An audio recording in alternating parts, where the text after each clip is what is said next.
Twitter criticism. Let's see. Let's read Cgtn.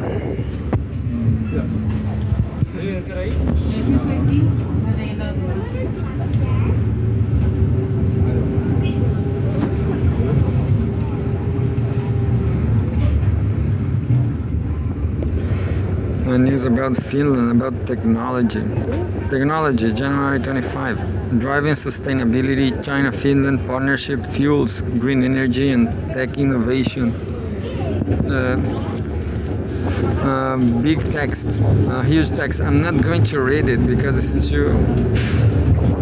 Second news says, China hands over 17 Filippo sailors who shipwrecked to Philippines. The third says, no breakthrough at first, Russia, US, Ukraine peace talks conclude. I'm going to read that one. Yeah.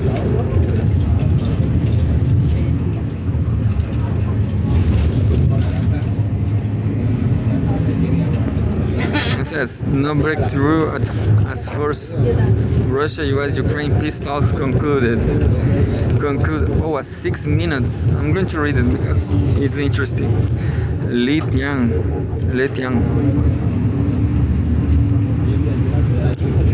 And there's a picture. The picture shows a trilateral security working group comprising Russian, US, and Ukrainian officials concluded its first session in Abu Dhabi.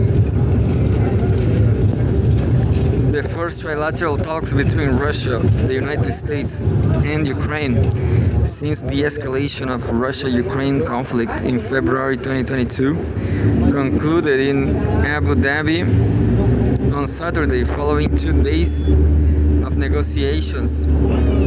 The meeting was closed to the media, leaving details limit. So far, Ukrainian President Volodymyr Zelensky is the only leader among the three parties to issue an official public comment. Sources familiar with the negotiations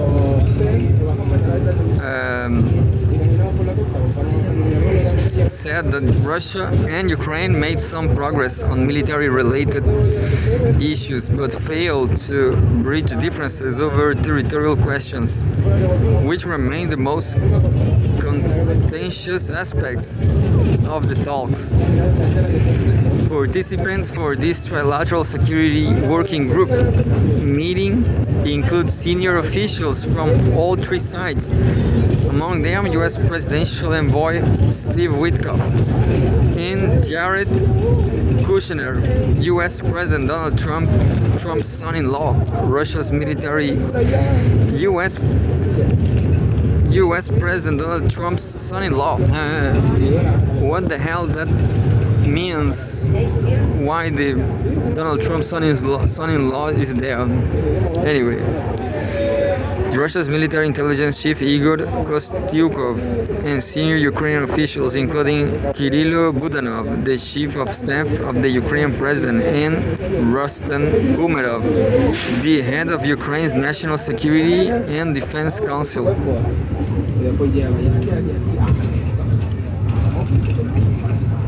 Subtitle: A lot was discussed,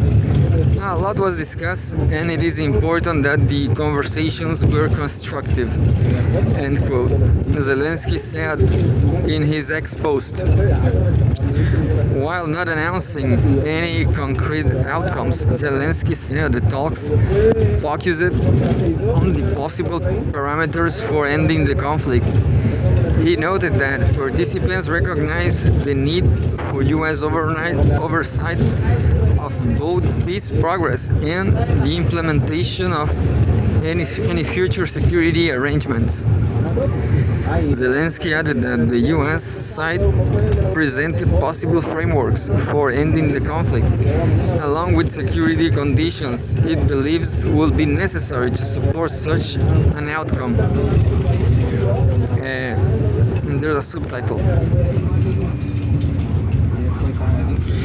further meeting may take place next week.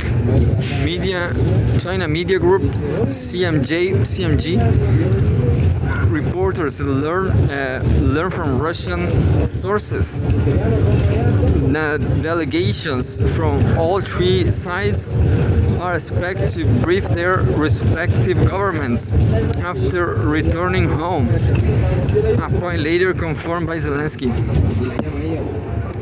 Zelensky said the parties agreed to report on all aspects of the talks and coordinate next steps with their leaders. The military representatives have also identified a list of issues that could be discussed in the next round. Quote, provided there is readiness to move forward and Ukraine is ready. Further meetings will take place potentially as early as next week, he disclosed. U.S. officials cited by media outlets said the discussions have, quote-unquote, surpassed expectations, describing the mood in the room as, quote-unquote, very upbeat, very positive, very constructive, with a follow-up meeting tentatively scheduled for February 1st, once again in Abu Dhabi. It's hard because